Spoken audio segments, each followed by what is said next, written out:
Good morning, students. So this video lecture is on legal idiomatic expressions.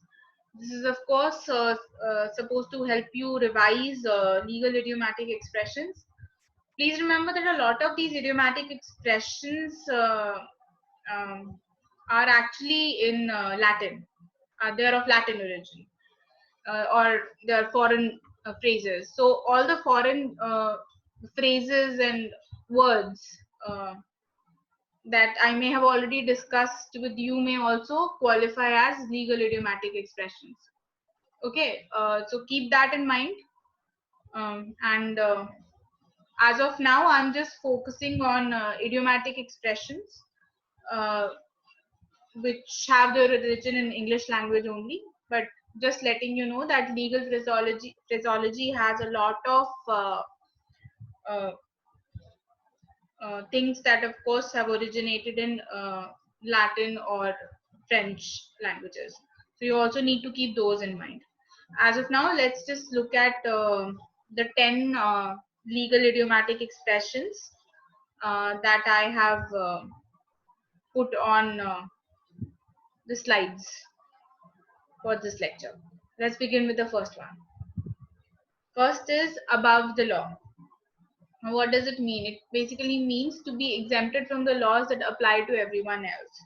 So when you say that somebody is above the law, it means that the laws of the land do not apply to them in the same manner, at least, as it does to other people. Okay. Second term that you need to keep in mind is all rights reserved. Sorry, legal expression that we are going to discuss today is all rights reserved. Now, this idiomatic expression is, of course, used in context of a published work. All reproduction rights are asserted by the copyright holder. This is what this idiomatic expression means, that all reproduction rights are asserted by the copyright holder. And if you want to reprint that work or any part of it, you will, of course, have to take permission from the copyright holder. So, all rights reserved means that you have to, of course, take permission from the copyright holder if you wish to print uh, even a small part of the published work. Third um, idiomatic expression that we are going to discuss today is absolute discharge. Now, what does this mean? Now, absolute discharge is used when someone who has been convicted of an offense is being released without any penalty, but they may still have to pay compensation. Okay. So there is, of course, a difference between penalty and compensation in legal English. Please bear the difference in mind and then use this phrase, uh, idiomatic expression. So absolute discharge refers to the release of someone who has been convicted of an offense and is being released without any penalty. The fourth idiomatic expression that I want to discuss with you all today is absolute privilege. Now, this is an important one actually. What does it mean?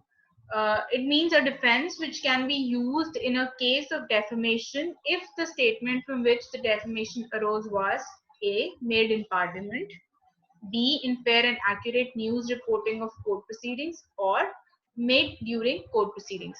Now, either any one of the three cases will suffice for a defendant to make use of absolute privilege. Okay, so any one of the three conditions needs to be fulfilled for absolute privilege to apply. Now, the fifth idiomatic expression that I want you all to pay attention to today is abuse of process. Now, what is abuse of process? Abuse of process occurs when criminal proceedings are brought against a person without there being any good reason and with malice. Okay, let's look at the next one.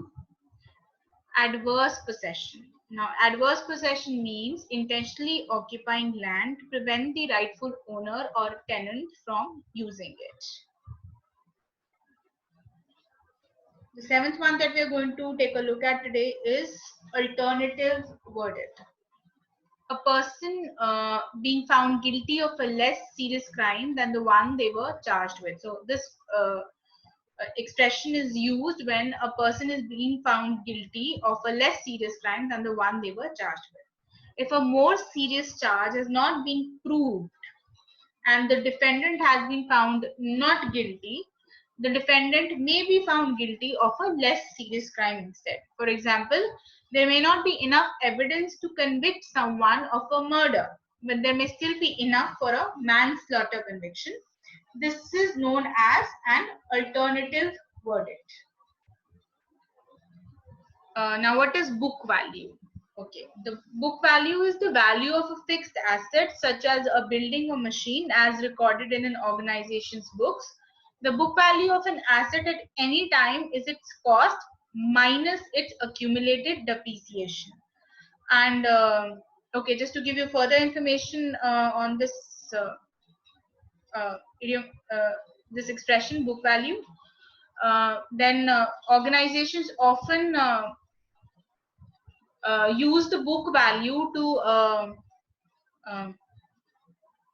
assess whether they have recovered the cost of a fixed asset or not. Okay, so they don't take the accumulated depreciation into account in that case. That is where book value becomes useful. Breach of trust. Now, when does breach of trust happen? Breach of trust happens, in fact, under two kinds of situations. A, when a trustee does something which is against the trust rules, or fails to do something that is required by the trust rules. Okay, so in both the cases, breach of trust occurs. Now, what is a charging order? A charging order is a court judgment which a creditor may get against the person or organization which owes the money, giving the creditor security over the debtor's property for repayment of the debt. Okay, a court judgment which a creditor may get against the person or organization which owes the money, giving the creditor security over the debtor's property for repayment of the debt. Now, if you need an elaboration on this term, which I guess you might, I would advise you all to actually talk to one of your law teachers who can, of course, explain this to you much better than I can, because I'm not exactly sure whether when is a charging order issued. So if you need any help with this, please get in touch with one of your law teachers. They will be able to provide you a better understanding of this particular expression, charging order. Okay, so that's it for today. That's all I have. Just these 10 terms. Sorry, expressions. Um, so apart from these 10 also, of course, you are supposed to know a lot many more. As I've just mentioned, a lot of legal idiomatic expressions are of foreign origin. So please memorize them. Please keep revising the ones that you've already memorized. Otherwise, you'll forget them. And I'm sending an assignment along with this video. Please complete it. It has around um, 10 expressions, and you are of course supposed to find the meaning of those 10 expressions. So 10 plus 8 more, so 18 uh, uh, expressions, legal expressions would of course uh, should become part of your active vocabulary. You should be in a position to use them on a daily basis. That is the idea. So here they are. And of course, I think I've already discussed 10, 20, around 20 legal idiomatic expressions even in my first class, the one that I was the one that I took where when I was still um, when we were still learning in the regular class. So this is that, and that's it for today. I think I'm going to end this lecture here. Please keep revising, otherwise you might just forget stuff that you've already learned. Thank you for today. Thank you for watching this video lecture. I think I'll stop here now.